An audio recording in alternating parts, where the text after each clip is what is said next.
Ika itu berdiri di depan pintu kamar Anggi, terus wajah Ika itu berdarah-darah. Dan di situ Ika ini sambil nangis sesenggukan.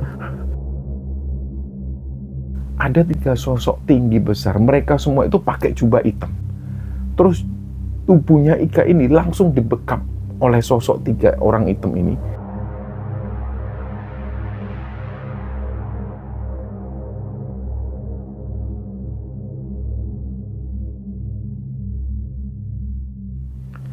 Bismillahirrahmanirrahim. Assalamualaikum warahmatullahi wabarakatuh. Sobat Kemara Sunyi dimanapun teman-teman berada.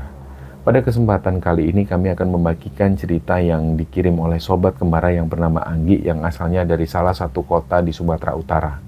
Sebelum kita masuk ke ceritanya, untuk teman-teman yang nonton tayangan ini dan belum subscribe, jangan lupa untuk subscribe lebih dulu agar channel Kemara Sunyi ini lebih berkembang lagi dan kami lebih bersemangat lagi dalam membuat konten-konten terbaru di Kemara Sunyi.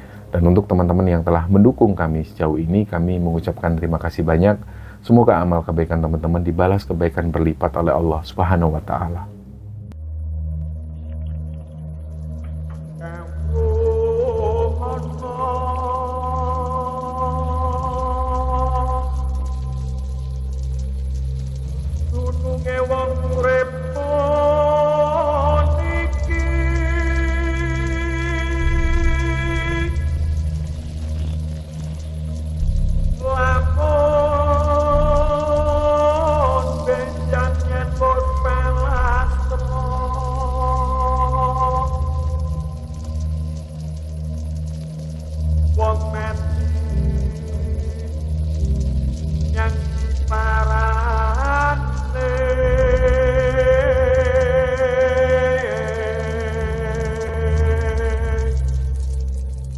Cerita di episode kali ini teman-teman.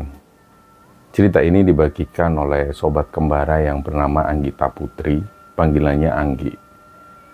Anggi ini asalnya dari salah satu kota di Sumatera Utara.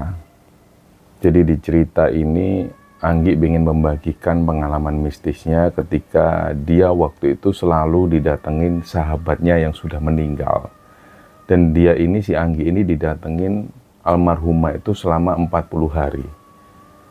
Dan ternyata ini karena ada sesuatu yang belum mereka selesaikan sebelum temannya itu meninggal. Nah, Anggi ini tinggal di sebuah daerah di pemukiman penduduk yang lumayan padat penduduk di daerah rumahnya itu. Dan dari kecil memang Anggi sudah tinggal di sana bersama orang tuanya. Rumah Anggi ini terbilang cukup besar dibandingkan rumah tetangga yang lain. Dan di masa-masa kecil itu, di situ ada beberapa teman-teman tetangga yang seumuran Anggi. Nah, ada salah satu sahabat Anggi yang dari kecil ini, dia ini namanya Ika. Ika itu 3 bersaudara. Dia anak kedua. Jadi kakak pertama Ika itu cowok. Terus kemudian yang kedua ini Ika. Dan si Ika ini punya adik perempuan. Nah, dari kecil memang Anggi ini sering bergaul dengan Ika. Tapi pas di masa-masa kecil Anggi nggak begitu tahu tentang latar belakang Ika. Yang Anggi ingat, Ika itu punya bapak yang keras banget orangnya. Bahkan cenderung kasar kalau ketika menghukum anak-anaknya. Pernah dulu pas Anggi ini masih SD, Anggi lihat sendiri gimana bapaknya Ika pada saat menghukum Ika. Dan masalahnya waktu itu sepele banget. Jadi ceritanya waktu itu pas Ika ini lagi main sama teman-temannya di rumahnya Anggi kebetulan waktu itu. Tiba-tiba bapaknya Ika ini nyamperin ke rumah Anggi. Terus Ika itu dimarah-marahi sama si bapaknya ini, terus dia disuruh pulang. Nah, teman-temannya waktu itu mengira mungkin Ika ini bikin kesalahan yang fatal banget sampai bapaknya semarah itu. Jadi Ika diseret keluar dari rumah Anggi. Di jalan itu ketika menuju ke rumahnya Ika ini, dia itu diseret sama bapaknya. Dan ada tetangga-tetangga terutama yang bapak-bapak itu sempat ngasih tahu si bapaknya Ika supaya nggak perlu kasar menghukum anak. Apalagi Ika waktu itu ya masih anak-anak SD. Tapi bapaknya Ika waktu itu kayak kesetanan. Terus kemudian ada salah satu orang bapak-bapak yang cukup disegani di sana. Dia ini bapaknya Sahat. Sahat juga salah satu temennya Anggi juga. Bapaknya Sahat ini badannya agak kekar. Dan pas tahu bapaknya Ika nyeret Ika seperti itu, bapaknya Sahat langsung bereaksi. Didekaplah badan bapaknya Ika itu sampai si bapaknya Ika ini nggak bisa nafas. Terus bapaknya Ika bilang, ampun, ampun, ampun. Disitulah akhirnya bapaknya saat ini bilang, jangan kau ulangi lagi ya kayak gini. Nanti kalau kau ulangi kayak gini lagi, aku kasih mati kau. Nah itu kelihatan banget bapaknya Ika ini ketakutan. Di situ dia minta ampun, terus Ika pun disuruh pulang sama orang-orang. Terus Ika ini sempat dipesenin sama orang-orang yang ada di sana. Dia disuruh ngelaporin bapaknya, atau kalau memang nanti bapaknya ini macam-macam lagi, disuruh lari ke orang-orang. Karena bapaknya ini memang sering kasar. Orang-orang sudah mulai takut nanti kalau anak-anaknya ini dikasarin, bahkan sampai berujung ke penghilangan nyawa. Mereka takut. Jadi mereka mengantisipasi hal tersebut. Pokoknya begitulah, bapaknya Ika ini sifatnya kasar banget. Nah, keesokan harinya semua berjalan seperti biasa. Hari itu Anggi baru tahu dari ibunya, ternyata yang membuat bapaknya Ika marah sampai bersikap kasar seperti itu ke Ika, ternyata masalahnya itu sepele. Jadi ceritanya sore itu sebelum Ika ini keluar bermain menuju ke rumah Anggi, si Ika ini sempat makan, terus Ika itu meletakkan piring kotornya tanpa dicuci lebih dulu. Nah, padahal semua juga tahu di rumah itu yang bertugas untuk cuci piring, cuci baju ya Ika. Ibunya Ika itu jarang pulang. Jadi memang rumah tangga orang tua Ika ini nggak jelas. Bapaknya pengangguran, ibunya keluar-keluar nggak jelas. Dan selama ini yang membiayai biaya sekolah Ika dan saudara-saudaranya itu ya omnya Ika. Jadi seperti itulah kronologisnya. Ternyata masalah yang dilakukan Ika itu sangat sepele sekali. Sehingga akhirnya membuat bapaknya semarah itu. Orang-orang nggak habis pikir, ternyata masalahnya sepele itu. Dikiranya yang dilakukan Ika itu kesalahan yang sangat fatal. Nah, singkatnya waktu itu Anggi ini sudah SMA. Di situ Ika nggak melanjutkan sekolahnya karena pada masa-masa itu perekonomian omnya yang selalu selama ini membiayai Ika itu, beliau lagi terpuruk, kondisi ekonominya lagi terpuruk. Ika sendiri yang akhirnya memutuskan untuk putus sekolah. Dia bilang ke omnya supaya omnya tetap membiayai sekolah adiknya. Jadi Ika yang mengalah waktu itu. Dia nggak mau melanjutkan ke bangku SMA. Sedangkan kakak laki-laki Ika waktu itu sudah lama sekali lulus SMA. Dan pada saat itu kakak laki-lakinya Ika ini pengangguran.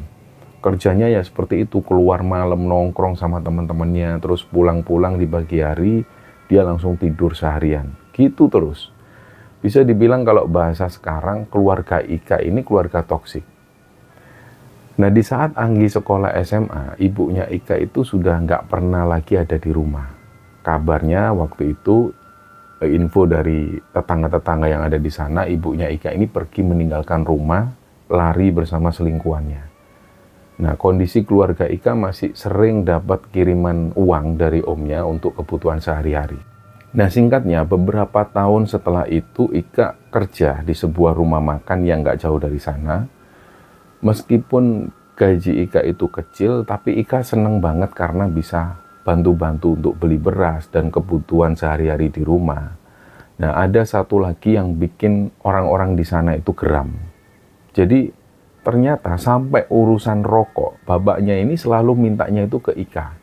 Belum lagi kakak laki-lakinya Ika yang selalu sering pinjam uang ke Ika tapi nggak pernah dibalikin. Orang-orang banyak banget yang kasihan sama Ika. Dan ketika Anggi ini lulus SMA, dia langsung kerja, dia bantu-bantu di kantor ayahnya. Kadang Anggi itu berangkat dari rumah jam 8 pagi, pulang ke rumah jam 4 sore.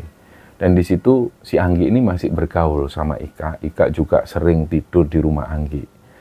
Nah, rumah Anggi ini ada di samping gang persis. Terus kamarnya Anggi itu bisa dibilang kayak rumah sendiri.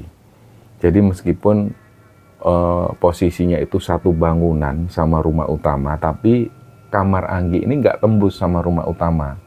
Dan posisi kamar Anggi itu menghadapnya itu ke samping gang kecil. Nah, di kamar Anggi ini sudah ada toilet dan ada dispenser air. Inilah kenapa banyak teman-teman Anggi itu yang sering banget nginep di kamarnya Anggi itu. Terutama si Ika ini yang sering. Nah, pernah waktu itu Ika ini hampir sebulan tidur di kamarnya Anggi. Ika ini bilang tiap dia pulang ke rumah, uangnya itu selalu hilang. Entah diambil bapaknya atau diambil kakak laki-lakinya, pokoknya uangnya itu selalu hilang. Jadi kira-kira hampir sebulanan Ika ini tidur di tempatnya Anggi itu. Suatu ketika Anggi ini jarang ngelihat Ika. Biasanya sepulang kerja Ika selalu mampir ke kamar Anggi, tapi akhir-akhir itu belakangan si Ika ini nggak pernah lagi menuju ke rumahnya Anggi. Adalah kira-kira sekitar 3 bulanan lebih Anggi nggak ketemu Ika. Terus suatu saat Anggi dapat info dari ibunya bahwa Ika itu katanya sudah nggak kerja lagi di rumah makan itu. Kerjanya Ika ini kata orang-orang dia di suatu tempat dan seringnya itu lembur. Jadi Ika ini sering pulang dini hari, kadang jam 12 malam, kadang jam 1 dini hari. Dan kayaknya penghasilan Ika juga lebih banyak dari yang sebelumnya. Dan ternyata berjalannya waktu benar kata ibunya Anggi, suatu ketika Anggi ini ketemu Ika di jalan. Awalnya Anggi ini sempat pangling ngelihat Ika. Ika itu sudah dandan, dia sudah stylish banget dan kelihatannya itu dia memang pakai make up. Dia juga pakai sepatu hak tinggi, nggak seperti biasanya. Dia pakai make up, kelihatan lebih cantik, rambutnya itu dimodel. Dan waktu itu, kalau Ika ini nggak nyapa Anggi lebih dulu, pasti Anggi nggak tahu. Karena memang pangling banget. Jadi disitulah Anggi kaget ngelihat Ika, terus Anggi bilang, kamu kenapa kok jarang ke tempatku sekarang? Nah Ika bilang, iya aku sekarang kerjanya sering lembur Nggi, kadang pulang sampai malam-malam. Tapi aku enak kerja di sini, nyaman, uangku dapatnya juga lebih banyak. Ya jujur waktu itu Anggi ikut senang juga mendengar ini. Dan setelah pertemuan singkat itu, Anggi melanjutkan pulang ke rumah, sedangkan Ika katanya mau beli sesuatu di luar. Dan berjalannya waktu, Anggi sudah nggak pernah lagi ketemu Ika. Terus kira-kira sekitar 2 bulanan setelah pertemuan terakhirnya itu, Anggi dipanggil sama ibunya. Nah di sini ibunya Anggi itu kayak mau ngomong serius. Di situ ibunya cerita soal Ika. Jadi kayak ngobrolnya itu serius. Dek, kamu tahu nggak dek? Kata orang-orang ya dek, Ika itu astagfirullah ibu nggak tega ngomongnya. Jadi nggak mau melanjutkan ibunya. Kenapa bu? Ika kenapa emangnya? Itu loh dek, Ika itu katanya sekarang kerjanya jadi wanita malam, jadi PSK dek. Nah, Anggi kaget denger ini. Ah, ibu yang bener ngomongnya, Bu.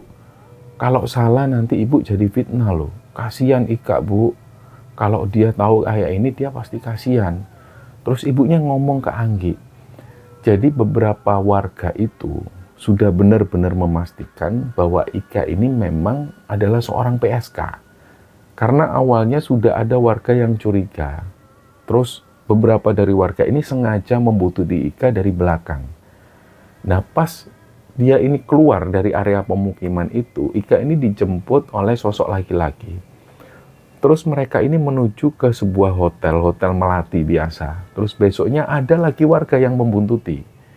Nah mereka kaget untuk yang kedua kalinya ini, warga melihat Ika dijemput laki-laki tapi laki-lakinya itu berbeda. Dan bahkan malam itu usia laki-laki yang menjemput Ika ini usianya seumuran bapaknya Ika sendiri. Dan dari situ dibawalah Ika ke hotel lagi. Nah pokoknya pas dengar berita ini, Anggi itu rasanya kepalanya langsung pusing. Dia mual. Dia kayaknya nggak percaya, tapi ini yang bilang itu ibunya sendiri. Apalagi dengan fakta-fakta di lapangan yang disampaikan oleh tetangga Anggi sendiri. Mau nggak percaya itu gimana? Jadi singkatnya semingguan setelah itu ibunya Anggi ini cerita lagi ke Anggi.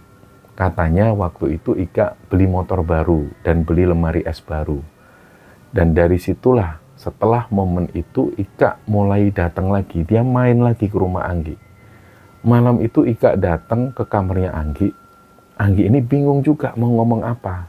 Karena di satu sisi Anggi sudah tahu profesi Ika, tapi Anggi gak berani tanya-tanya lebih lanjut. Takut kalau Ika tersinggung. Jadi Anggi gak banyak ngomong. Pas lagi di kamar Anggi ini, Anggi memperhatikan dari ujung rambut sampai ujung kakinya Ika, semuanya itu kelihatan baru, tampilannya baru, rambutnya di model curly, alisnya itu ditebelin, bibirnya selalu pakai lipstick, terus HP-nya Ika waktu itu baru, dia pakai HP iPhone 7 Plus yang waktu itu lagi baru keluar, si HP ini. Dari situ Ika mulai cerita ke Anggi. Dia curhat soal bapaknya dan kakak laki-lakinya. Jadi ternyata uang Ika yang dipinjam kakak laki-lakinya itu sudah banyak dan sama sekali belum ada yang dikembalikan. Ika juga cerita dulu pas awal-awal minjem, katanya si kakak laki-lakinya ini uangnya itu mau dibuat usaha. Nanti Ika dapat bagi hasil dari uang itu. Ternyata ini semua cuma omong kosong. Terus Ika cerita soal bapaknya. Bapaknya ini ketika tahu Ika punya banyak uang, bapaknya itu tiap hari minta uang ke Ika. Dan uangnya itu untuk mabuk-mabukan, buat judi. Suatu malam pas Ika ini pulang, bapaknya sudah dalam posisi mabuk. Ika waktu itu sempat dimintain uang. Padahal sorenya sebelum malam itu Ika ini sudah ngasih uang. Dan bapaknya ini nggak terima, dia minta lagi. Terus Ika nggak ngasih waktu itu dan bapaknya marah-marah sampai Ika ini sempat ditampar. Nah dalam curhatnya itu Ika juga bilang, Gi, boleh nggak kapan-kapan aku nginep sini lagi kayak dulu. Kangen aku sudah lama nggak nginep sini. Ya Anggi bilang, iya nggak apa-apa, ntar kunci duplikatnya kamu bawa aja. Terus kalau kamu pulangnya malam ya kamu masuk aja pakai kunci duplikat ini yang tak kasih. Ya waktu itu Anggi nggak mikir-mikir yang aneh-aneh. Biarinlah, bagaimanapun juga Ika ini sahabatnya dari kecil. Perihal nanti apakah Anggi bisa menasihati Ika ke depannya soal profesinya ini, ya nanti dipikir lagi ke depan. Ini yang ada di dalam benak Anggi waktu itu. Nah mulailah besok malamnya Ika ini mulai nginep di kamar Anggi. Dan setiap kali pulang Ika itu selalu bawa makanan untuk Anggi. Jadi mau pulang jam berapapun, jam 12 atau jam 1, Anggi selalu dibangunin untuk nemenin Ika makan. Dan yang dibawa Ika itu selalu makanan yang enak-enak, kayak kepiting, udang, pokoknya yang enak-enak. Nah singkatnya nggak terasa Ika ini sudah tinggal di kamar Anggi itu sudah hampir 1 bulanan lebih. Hari itu kebetulan kondisi badan Anggi ini nggak enak. Dia posisinya ada di kantor. Anggi ini sudah membayangkan dia pingin izin pulang, dia pingin pulang cepat biar nanti pas di rumah Ika itu bisa mijit dan juga ngerokin Anggi.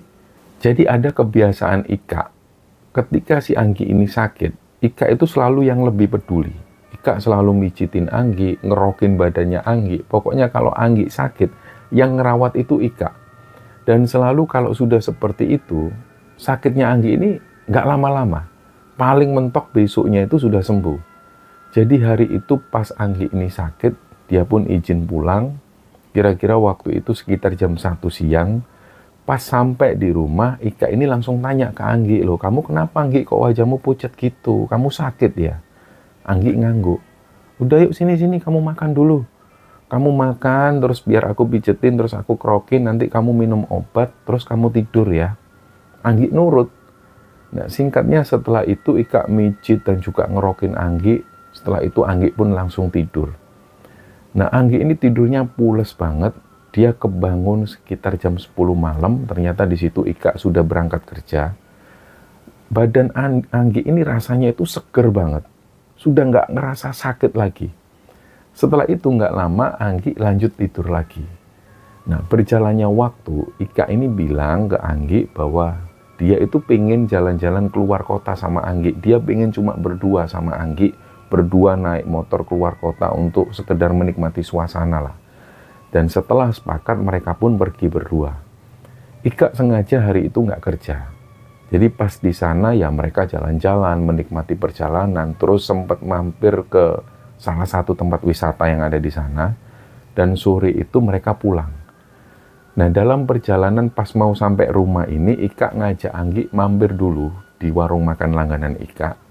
Terus mereka makan di situ. Nah pas makan ini obrolan mereka itu asik banget.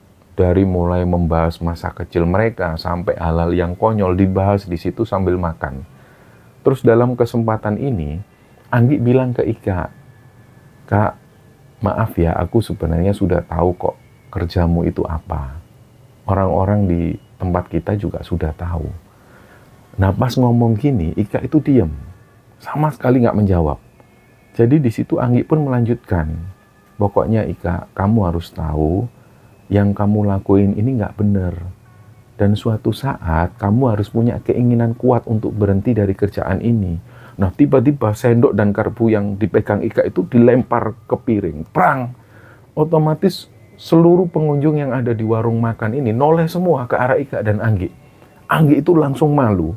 Apalagi Ika ini sambil marah terus bentak ke Anggi. Kamu ya Anggi, nggak usah ikut campur urusanku, bangsat. Sampai dia ngomong seperti itu. Terus Ika ini langsung keluar dari rumah makan itu, motor dinyalakan, dia langsung lanjut pergi.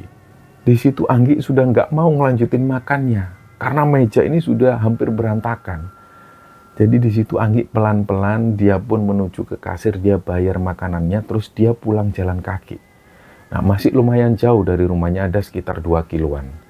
Dan sejak peristiwa itu, Ika ini sudah nggak pernah lagi main ke tempatnya Anggi. Setelah peristiwa itu, Anggi nggak pernah lagi menghubungi nomornya Ika. Tapi ternyata nomor Anggi ini ternyata sudah diblokir oleh Ika. Dan setelah berpikir, Anggi mulai memaafkan dirinya sendiri. Jadi apa yang dilakukan Anggi ini kan demi kebaikan Ika. Nggak ada yang salah dengan yang dilakukan Anggi selama ini. Jadi di masa-masa itu Anggi ini mulai nggak peduli lagi sama Ika. Kira-kira di minggu-minggu setelah itu, kira-kira 2 minggu setelah itu, Anggi ini sakit lagi.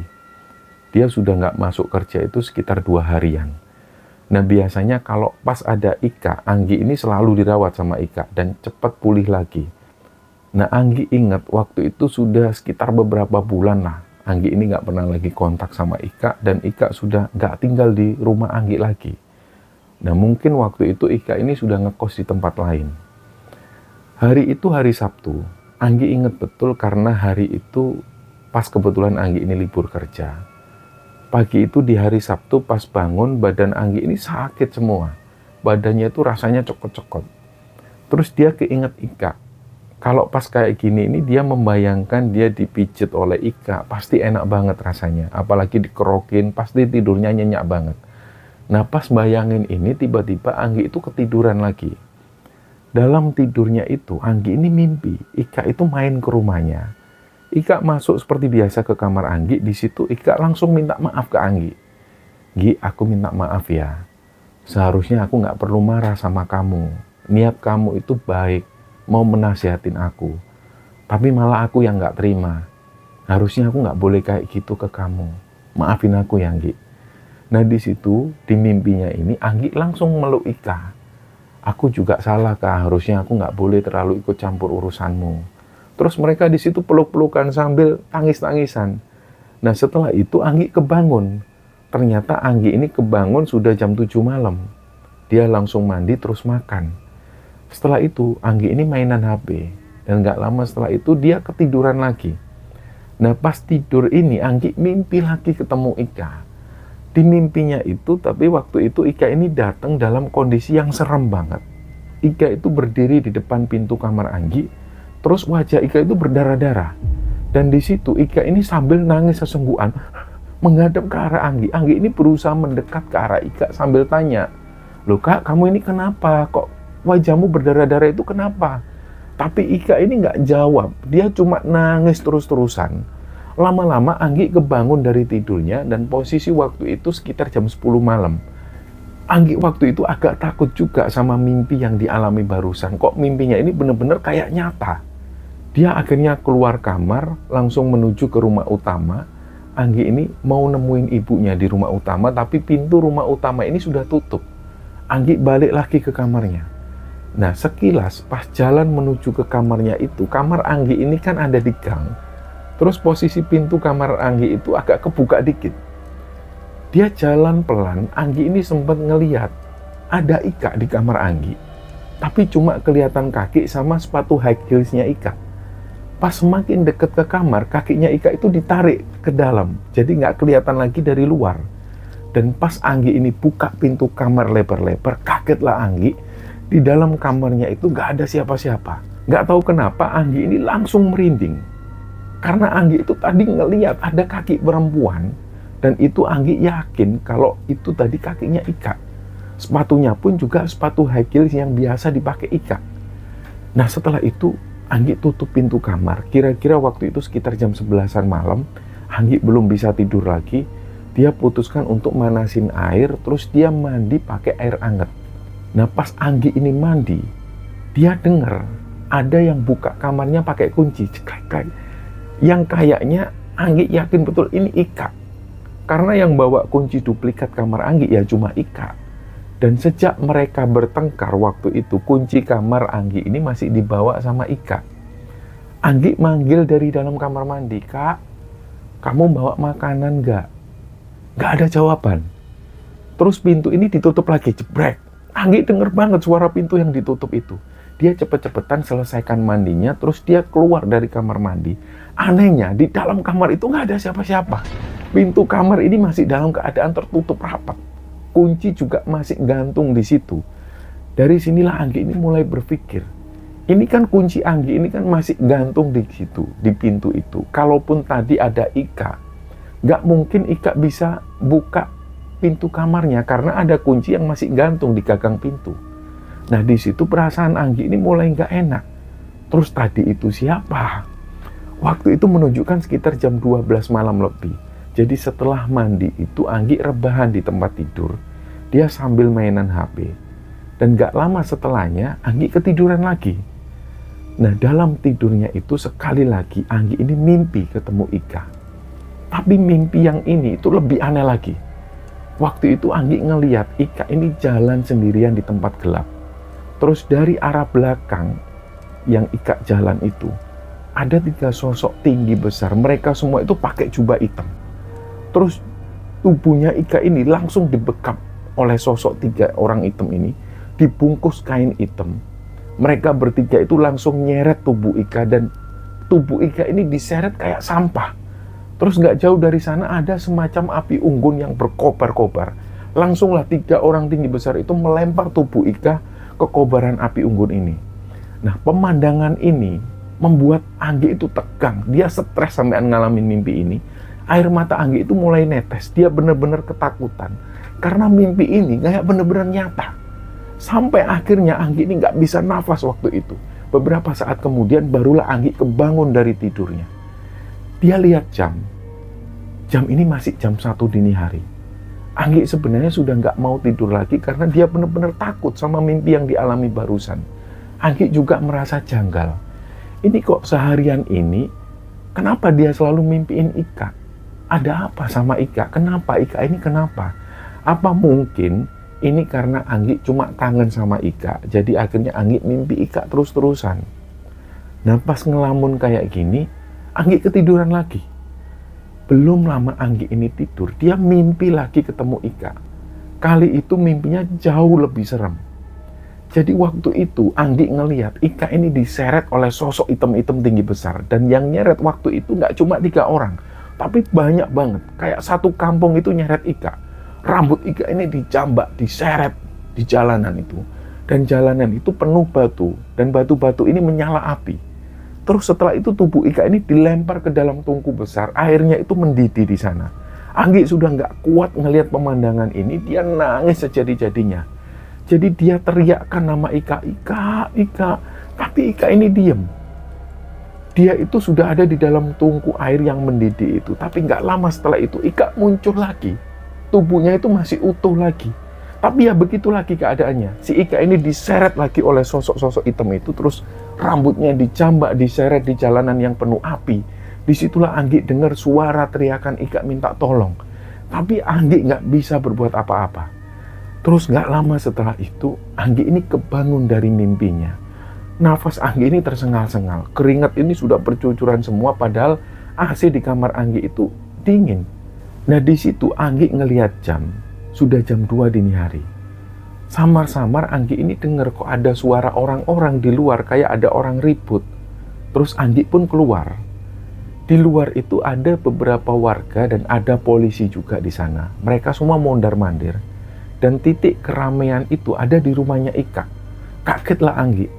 Dia langsung keluar dari kamar menuju ke rumah utama, dibangunkan ibunya. Akhirnya dari situ bapak dan ibunya Anggi ini bangun. Anggi bilang, "Bu, itu ada apa? Kok rame-rame di rumah Ika?" Dan di situ bapak dan ibunya Anggi ini langsung menuju ke rumah Ika, mau cari informasi tentang apa yang terjadi waktu itu. Sedangkan Anggi ini nunggu di rumah utama, di ruang tamu. Dan gak lama setelahnya, ibunya Anggi ini balik lagi ke rumah sambil beliau itu nangis. Nah, Anggi kaget, dia tanya ke ibunya, "Kenapa, Bu? Ada apa, Bu?" "Itu Ika, Dek, Ika, Dek." "Kenapa Ika, Bu?" "Ika tewas dibunuh, Dek." Dan setelah mendengar berita ini, badan Anggi itu langsung lemas. Dia nggak bisa berdiri dari tempat duduknya. Nggak lama setelah itu, bapaknya Anggi ini datang. Dia langsung masuk rumah. Beliau langsung menceritakan secara lebih detail tentang peristiwa yang menimpa Ika. Di sini bapaknya cerita bahwa malam itu, Ika ini ada pelanggan. Usia pelanggannya itu masih belasan tahun. Terus katanya si pelanggannya ini nggak mau bayar atau uangnya kurang, pokoknya kira-kira seperti itu. Dan terjadilah cekcok di situ. Sampai pada akhirnya Ika ini dibantai di kamar hotel itu. Nah, Anggi ini sama sekali nggak berani ke rumah Ika ketika peristiwa itu terjadi. Dia berdiam diri terus di kamar ibunya sampai pagi. Dan Anggi benar-benar shock dengan kejadian yang menimpa Ika. Pagi itu kira-kira sekitar jam 9-an pagi, jenazah Ika ini tiba. Singkatnya sekitar jam 11 siang, jenazah Ika ini pun dimakamkan. Nah, malam itu setelah Ika ini dimakamkan, Anggi nggak berani tidur di kamarnya sendiri. Dia teringat terus dengan Ika. Karena yang sering tidur di kamar Anggi ini ya Ika. Terus Anggi ini milih tidur bersama ibunya di kamar ibunya. Sedangkan bapaknya Anggi itu tidur di ruang tamu. Nah, Anggi ini bilang ke ibunya, "Bu, ibu jangan tidur dulu ya, sampai Anggi tidur. Pokoknya kalau ibu tidur duluan, Anggi bangunin ibu." Terus singkatnya dari situ Anggi pun tertidur. Waktu itu Anggi ini nggak mimpi apa-apa. Tapi tiba-tiba Anggi ini kebangun, dia bangun itu sekitar jam 1 dini hari. Terus Anggi ini langsung bangunin ibunya, "Bu, bangun, Bu, bangun, Bu." Anggi nggak bisa tidur lagi, Bu. Tapi waktu itu ibunya Anggi ini masih terus tidur. Lama-lama Anggi juga kasihan juga sama ibunya. Nah, terus Anggi ini duduk di tempat tidur. Dia buka HP-nya, dia mainan HP. Disinilah Anggi itu dengar ada suara langkah kaki. Yang Anggi ini yakin betul bahwa ini suara langkah kakinya Ika. Karena Anggi dengar banget. Yang didengar itu sepatu high heels yang biasa dipakai Ika. Klotak-klotak. Dan biasanya memang jam-jam seperti inilah Ika itu datang. Karena gang yang menuju kamar Anggi ini kan agak sempit. Jadi dulu setiap kali Ika ini pulang ke kamarnya Anggi itu, Ika ini selalu pakai high heelsnya itu. Dan ketika Ika jalan di gang, itu suaranya itu menggema banget. Nah, malam itu persis di jam-jam Ika pulang, sekitar jam 1-an itu, Anggi ini dengar suara sepatu high heelsnya Ika. Klotak, klotak, klotak, klotak. Anggi langsung bangunin ibunya, "Bu, bangun, Bu, Bu, bangun, Bu. Anggi takut, Bu, Anggi takut, Bu." Nah, pas ibunya ini bangun, beliau tanya ke Anggi, "Kenapa sih, Dek? Adik ini takut apa?" Terus, "Bu, Anggi dengar ada suara sepatunya Ika." "Ah, aneh-aneh aja kamu tuh, Dek. Lagian ngapain adik itu takut? Ika itu kan sahabatnya adik. Pokoknya Anggi takut, Bu. Ibu jangan tidur lagi ya, Bu." Nah, akhirnya di situ ibunya Anggi nemenin Anggi sampai pagi. Dan paginya Anggi berangkat kerja seperti biasa. Singkatnya sore itu sepulang kerja, Anggi pulang ke rumah. Ketika melewati rumah Ika, di situ Anggi melihat masih banyak orang di rumah Ika. Banyak saudara-saudara Ika ini yang berdatangan. Anggi sendiri ini belum sempat ke makam Ika. Karena Anggi masih takut. Alasannya ya cuma takut. Nggak tahu kenapa Anggi ini merasa takut banget. Nah, malam kedua, setelah Ika ini meninggal, ibunya Anggi ini ngomong ke Anggi, "Dek, malam ini adik tidur sendiri ya, di kamar adik ya. Kamu itu ngapain kok pakai takut? Ibu nggak suka kalau Anggi takut-takut. Pokoknya malam ini Anggi tidur di kamar Anggi sendiri." Mau nggak mau akhirnya di situ Anggi tidur di kamarnya sendiri. Ya seperti yang sudah diperkirakan Anggi sebelumnya. Ketika ada di kamarnya, Anggi ini nggak bisa tidur malam itu. Sampai sekitar jam 10 malam, Anggi ini masih melek. Sama sekali nggak ngantuk. Dia cuma mainan HP. Dia menghadap ke kanan, bosen dia ngadep ke kiri. Terus seperti itu, kalau dia bosen dia duduk. Nggak lama kemudian, Anggi pun masang headset, dia dengerin musik dari HP-nya. Nah, tiba-tiba, si Anggi ini kan dengerin musik, terus dia ini denger ada suara pintu kamarnya itu diketuk. Dok, dok, dok. Dia ini langsung lepas headsetnya, dia dengerin baik-baik, ternyata nggak ada suara ketukan. Anggi langsung mikir, mungkin itu cuma dia denger-denger aja. Terus dia lanjut tidur lagi. Pas dia dengerin musik lagi, nggak lama kemudian Anggi ini ketiduran dengan posisi musik itu masih nyala. Dan pada saat itu Anggi ini nggak mimpi apa-apa. Tidurnya itu nyenyak banget. Apalagi di luar itu kondisinya hujan. Tapi tiba-tiba Anggi ini kebangun di jam 1. Bersamaan pas Anggi ini kebangun, Anggi itu dengar ada yang manggil-manggil Anggi dari luar. Tapi suaranya itu lirih banget, pelan banget. Anggi, Anggi. Anggi ini sudah takut banget waktu itu. Dan Anggi ini sama sekali nggak berani buka pintu kamarnya. Dia langsung pasang headset lagi. Musik itu agak dikencengin, mukanya ini ditutup bantal. Nah, pas dalam posisi ini, tiba-tiba gelas yang ada di atas dispenser itu jatuh. Biar! Disinilah Anggi itu kaget luar biasa. Dia sempat teriak kencang. Dia langsung telepon HP ibunya, tapi ibunya ini nggak ngangkat telepon Anggi. Nah, Anggi itu waktu itu nggak berani keluar kamar. Terus Anggi ini nangis sesenggukan, saking takutnya dia. Tapi untungnya kejadian ini nggak lama. Dia baca-baca doa terus sebisanya. Nah, nggak lama setelah itu Anggi pun ketiduran. Besok paginya Anggi sempat menceritakan hal ini ke ibunya tentang gangguan-gangguan yang dialami Anggi. Terus ibunya Anggi ini cuma bilang, "Dek, kamu belum ke makamnya Ika loh. Sejak Ika dimakamkan itu, nanti sore kamu diantar ibu ya ke makam Ika, kita ziarah ke sana." Nah, singkatnya, sore itu Anggi diantar ibunya menuju ke makamnya Ika. Dia di sana berdoa untuk Ika. Dan gak lama setelah itu Anggi pun pulang langsung ke rumah. Malam itu Anggi ini masih belum bisa tenang. Dia sudah minta tidur sama ibunya, tapi ibunya nggak mau. Ibunya tetap nyuruh Anggi tidur di kamar Anggi sendiri. Malam itu sebelum tidur, Anggi ini sudah beli obat tidur sebelumnya di apotek. Dia minum obat tidur ini. Dia berharap malam itu dia nggak akan kebangun di tengah malam lagi. Dan sekitar jam 10 malam Anggi pun tertidur. Tiba-tiba Anggi ini kebangun lagi sekitar jam 1-an. Begitu mata Anggi kebuka, dia langsung ngelihat ke arah jendela. Dan Anggi ini ketika ngelihat ke arah jendela itu, jendela ini kebuka. Jadi dari situ Anggi ini bisa ngelihat langsung ke arah luar. Disitulah Anggi ini ngelihat ada wajahnya Ika di situ. Wajah Ika ini ngelihat tajam ke arah Anggi. Di situ Anggi nggak bisa gerak sama sekali, badannya itu kaku, bener-bener kaku. Dan Ika ini, sosok Ika ini ngelihat Anggi itu dengan mata yang melotot dan nggak terpejam sama sekali nggak berkedip. Dia melotot terus ke arah Anggi, dan kejadian itu kira-kira sekitar 2 menitan. Setelah itulah baru Anggi ini bisa gerak, terus sosok Ika ini sudah nggak ada lagi di situ. Jadi setelah mengalami ini, Anggi nggak bisa tidur lagi. Pokoknya setiap malam, Anggi ini selalu kebangun di jam-jam yang sama. Di jam sekitaran jam 1 itu. Meskipun Anggi ini sudah minum obat tidur sebelum tidur, tapi sama. Yang dialami Anggi masih sama. Dia selalu kebangun di jam-jam seperti itu, sekitar jam 1 pagi. Dan Anggi sendiri paham, Ika ini selalu kalau pas tidur di rumah Anggi itu datangnya selalu sekitar jam-jam seperti itu. Jam 1-an ini. Karena Anggi tahu betul, ketika Ika itu datang di jam-jam seperti itu, Ika selalu membangunin Anggi untuk selanjutnya mereka makan bareng.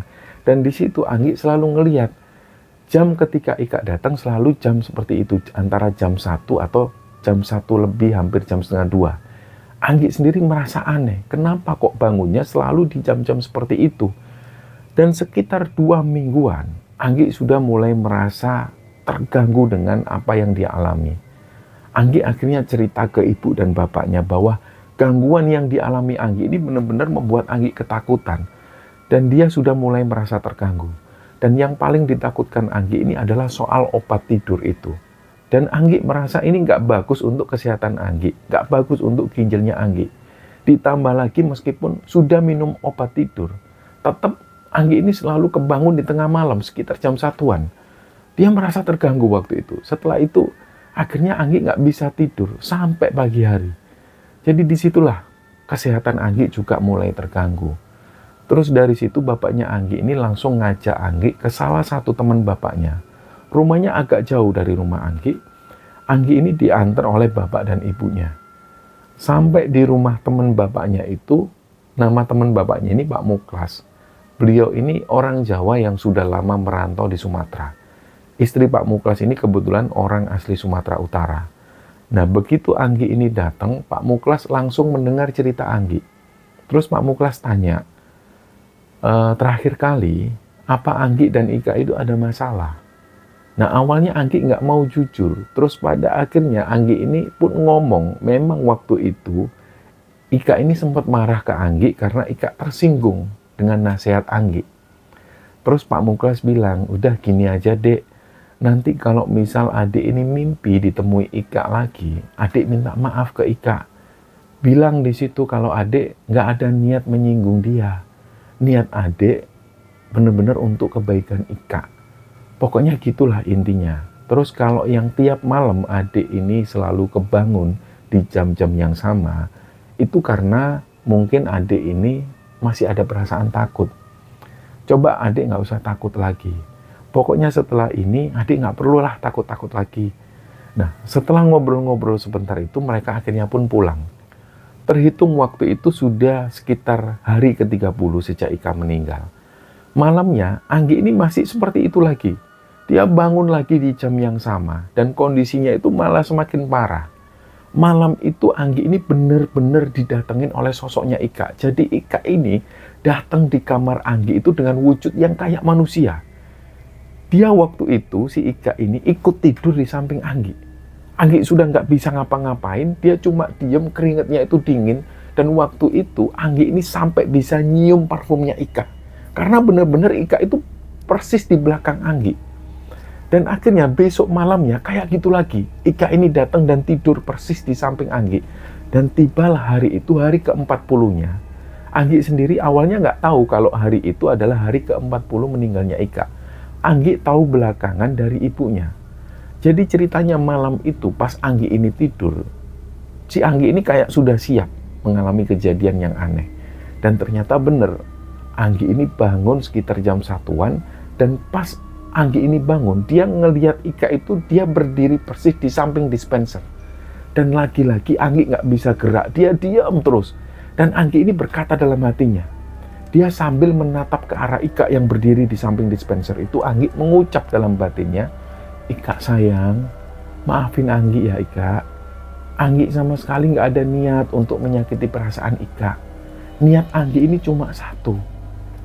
Anggi pingin Ika kembali ke jalan yang benar. Mulai sekarang, kamu jangan ganggu Anggi lagi ya sayang. Di situ Anggi ini masih bisa ngelihat dengan jelas sosok Ika ini masih berdiri di situ. Dan pandangan atau tatapan Ika itu masih terus ngelihat ke arah Anggi. Dan kejadian itu lumayan lama, adalah sekitar hampir 5 menitan.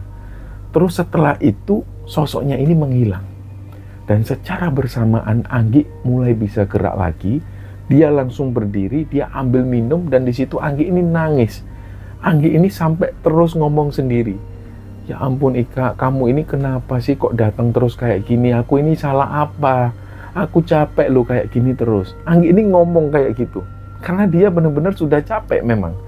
Nah, sebulan lebih, tiap malam, dia selalu diteror kayak gini setiap malam. Dan malam itu puncak-puncaknya, sampai Anggi ini merasa benar-benar capek. Terus setelah itu nggak lama, Anggi ini tidur lagi. Dia sudah pasrah, apapun yang terjadi dia pasrah. Nah, dalam tidurnya inilah Anggi mimpi ketemu Ika. Jadi kondisi Ika waktu itu kayak benar-benar ketika Ika pas masih hidup. Di situ tiba-tiba Ika masuk ke kamar Anggi, badan Anggi ini langsung dipijitin. Nah, Ika langsung nyium kening Anggi, tapi tanpa ngomong sepatah kata pun. Setelah itu Ika ini pergi, gak ngomong apa-apa. Setelah mengalami mimpi ini, Anggi itu merasa plong banget. Tapi di sisi lain ada perasaan yang gak bisa diungkapkan. Kayak ada perasaan sedih, ada perasaan kangen, campur aduk lah pokoknya. Dan ternyata setelah mengalami mimpi itu, Anggi ini sudah gak pernah lagi diganggu lagi oleh sosoknya Ika. Malam-malam setelahnya, dia tidur dengan nyenyak tanpa kebangun sekalipun. Terus keesokan harinya Anggi ini cerita ke ibunya. Barulah di sini ibunya Anggi ini bilang bahwa pada malam ketika Anggi ini didatengin oleh sosoknya Ika, yang wujudnya itu persis seperti manusia, itu ternyata 40 hari meninggalnya Ika. Nah, dari situlah Anggi tahu bahwa pada saat itu adalah hari ke-40. Anggi waktu itu juga berdoa dalam hati, mudah-mudahan setelah itu nggak ada gangguan-gangguan lagi. Dan dia berdoa semoga amal ibadah Ika ini diterima oleh Allah Subhanahu wa Ta'ala. Nah, hari-hari setelahnya, Anggi menjalani aktivitas seperti biasa. Dan alhamdulillah, setelah itu Anggi benar-benar sudah nggak pernah lagi diganggu-ganggu lagi seperti sebelum-sebelumnya. Nah, dari cerita Anggi ini teman-teman, kita bisa pahami bahwa sebagai manusia, kita memiliki perasaan yang kuat pada orang yang kita cintai. Dalam kasus ini adalah tentang ikatan persahabatan antara Anggi dan Ika. Dan ketika Ika meninggal, ada rasa rindu atau rasa bersalah yang mendalam dalam diri Anggi, yang akhirnya mempengaruhi pikiran dan juga emosi Anggi. Hal inilah yang kemudian menyebabkan Anggi itu merasa selalu didatengin oleh sosok almarhumah Ika. Dalam kondisi ini, di Islam itu mengajarkan pentingnya memperbanyak doa untuk almarhum atau almarhumah atau untuk orang yang meninggal, agar si orang ini mendapatkan ampunan dan rahmat dari Allah Subhanahu wa Ta'ala. Ini juga untuk menanggulangi perasaan takut kita dan perasaan was-was kita. Dan mimpi adalah salah satu cara Allah untuk memberikan pesan kepada manusia. Jika seseorang merasa didatengin oleh orang yang telah meninggal dalam mimpinya, hal itu bisa jadi adalah pesan yang diberikan Allah untuk mengingatkan agar selalu mendoakan orang yang sudah meninggal ini. Dan mimpi ini bisa berasal mutlak dari Allah, bisa juga dari setan, atau dari pikiran manusia sendiri.